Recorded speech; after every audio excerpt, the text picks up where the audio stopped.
भारत की जीडीपी 7.6% की रफ्तार से बढ़ी है।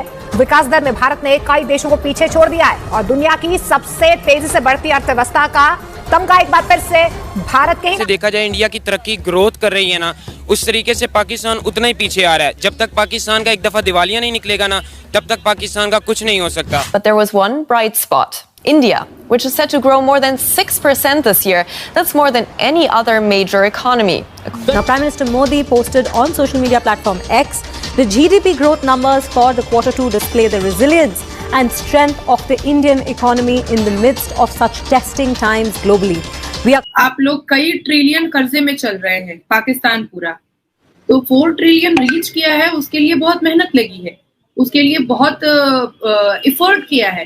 भारत के प्रधानमंत्री ने पिछले 9 साल में 9 सेकंड की भी छुट्टी नहीं ली है। जिस तरीके से नाम रहा है इंडिया इस समय एक ऐसा कंट्री है जिसकी जीडीपी दुनिया भर में सबसे तेजी से ग्रोथ की तरफ जा रही है। 7.6% फाइनेंशियल ईयर 2023 और 2024 के अगर ग्राफ की बात करें तो उन्होंने ग्रोथ की है। इस इकोनॉमी उनकी स्ट्रॉन्ग है, डायस्पोरा उनका स्ट्रॉन्ग है, टेक्नोलॉजी पे ग्रिप है उनकी, पॉलिटिकल स्ट्रेंथ है उनकी। और दूसरा इस वक्त जो है चाइना दुनिया की सबसे बड़ी थ्रेट अमेरिका की नजर में है और उसको कंटेन सिर्फ भारत ही कर सकता है और कोई नहीं कर सकता। Now, Prime Minister Modi posted on India ने पूरी दुनिया में इस तरीके से रिकॉर्ड बनाया है कि 7.6% उन्होंने ग्रोथ किया है फाइनेंशियल ईयर 2023-24 में। Q2 का जो रिपोर्ट आई, देखें इंडिया की अगर बात करें ना, वो एक बड़ी मार्केट है। सारे ऐसे देश हैं जो कोविड-19 पैंडेमिक के बाद अब तक रिकवर नहीं हो पाए हैं, लेकिन ये तो मेहनत थी ना भारत के प्रधानमंत्री श्री नरेंद्र दामोदर दास मोदी जी की, जो उन्होंने सिर्फ भारत को रिकवर नहीं किया बल्कि अपने बायलैटरल और ट्रेड रिलेशन को भी और खूबसूरत बनाया है और बड़ा किया है। दोस्तों, भारत ने एक बार फिर से कमाल कर दिखाया है। जीडीपी के मामले में भारत की तेजी सबसे आगे है, जो कि 7.6 है। दुनिया के किसी भी देश से आगे सबसे तेजी से बढ़ने वाली अर्थव्यवस्था बन गई है भारत, जो कि चीन, रसिया, अमेरिका सबको पीछे छोड़ दिया है। अब भारत की इकोनॉमी 4 ट्रिलियन की आसपास पहुंच गई है, जो कि सबसे शानदार है। दोस्तों, मोदी जी के नेतृत्व में भारत इतना अच्छा काम कर रहा है कि चुनाव में जीतने के बाद भारत की अर्थव्यवस्था में बहुत ही तेज़ी आया है, जो कि शानदार रिकॉर्ड है। इस तेज़ी के देखते हुए पाकिस्तान की मीडिया में बहुत ही खलबली मच गया है। पाकिस्तानी मीडिया बौखलाया हुआ है और ये सवाल पूछने जा रहा है कि इंडिया की इकोनॉमी इतनी तेज़ी से आगे बढ़ रहा है और पाकिस्तान का जीडीपी बहुत तेज़ी से गिरने के कगार पर है। उसकी जीडीपी जो गिरने के कगार है वो 12% की है, जो बहुत ही कम है, जो अब कुछ दिन में भिखारी बनने वाला है। दोस्तों, ऐसी stock market valuation reach 4 trillion for the first time, और वहीं पर आप लोग I think 89 trillion, if I am not wrong. आप लोग तो बोलिएगा नहीं और हाँ में हाँ भी नहीं कीजिएगा या उसको करेक्शन भी नहीं कीजिएगा। मोर और लेस 89 ट्रिलियन आप लोग कर्जे में हैं, और अगर आप लोगों ने कर्ज वापस नहीं किया तो उस पर भी आपको परिणाम जो है पाकिस्तान को वो बहुत बुरा मिलने वाला है, बहुत बुरा परिणाम मिलने वाला है।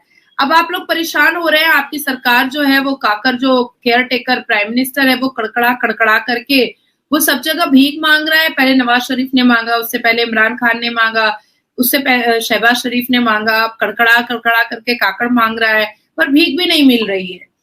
पर वी आर वेरी थैंकफुल कि हमारे भारत में एक ऐसा अवतार है भगवान राम का, एक ऐसी ब्लेसिंग है कि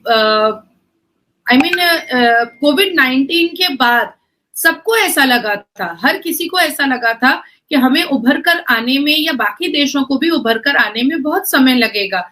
बट टच वुड, जितना भी भगवान राम का मैं शुक्रिया अदा करूं उतना कम होगा कि हमारा कोविड-19 का सिनेरियो और सिचुएशन उस वक्त भी बुरा नहीं था और बहुत जल्द भारत रिकवर किया, और आज वैल्यूएशन स्टॉक मार्केट की जो है वो 4 ट्रिलियन को पहली बार टच कर चुकी है।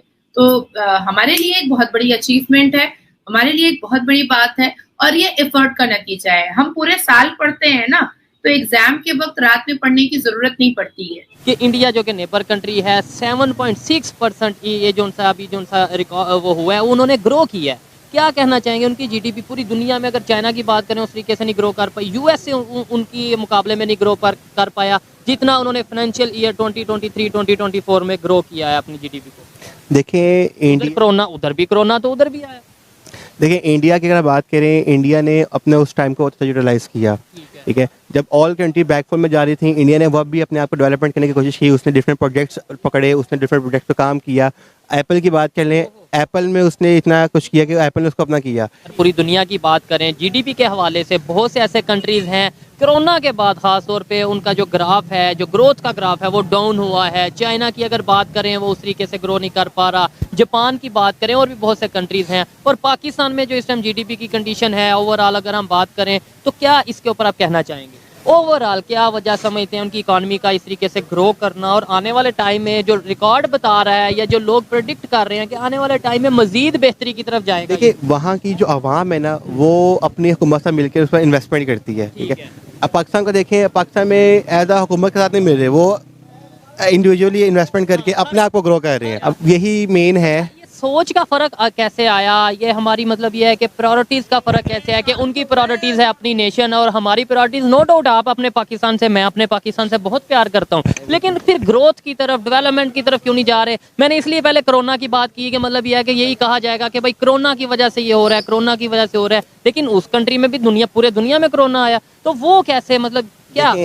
अगर जब तक हम लोग एज ए नेशन नहीं सोचेंगे ना, तो हम तरक्की नहीं कर सकते। उनमें जमीन आसमान का डिफरेंस नजर आएगा। भाई जमीन आसमान का डिफरेंस है या नहीं है, नजर आ रहा है या नहीं नजर आ रहा, लेकिन पॉइंट ये है कि हम किसी भी सूरत में ग्रो क्यों नहीं कर पा रहे, आगे क्यों नहीं बढ़ पा रहे। और जो बच्चे पूरे साल नहीं पढ़ते हैं ना, उनको एग्जाम के सुबह एग्जाम है और रात में बहुत मेहनत करके पढ़नी पड़ती है, और फिर भी वो कितनी ही पढ़ाई हो सकती है एक रात में। तो ये भी एक वजह है। और सिर्फ ऐसा नहीं है कि भारत के प्रधानमंत्री जी ने सिर्फ स्टॉक मार्केट पर तवज्जो दिया है या इकोनॉमी पर तवज्जो दिया है, उन्होंने छोटी से छोटी योजनाओं पर भी तवज्जो दिया है, और बड़े से बड़े बायलैटरल और ट्रेड के रिलेशंस पर भी उन्होंने तवज्जो दिया है। ऐसी इन्फॉर्मेशन वाली वीडियो देखने के लिए हमारे चैनल को सब्सक्राइब कीजिए और लाइक कीजिए, वीडियो को शेयर कीजिए। थैंक यू दोस्तों।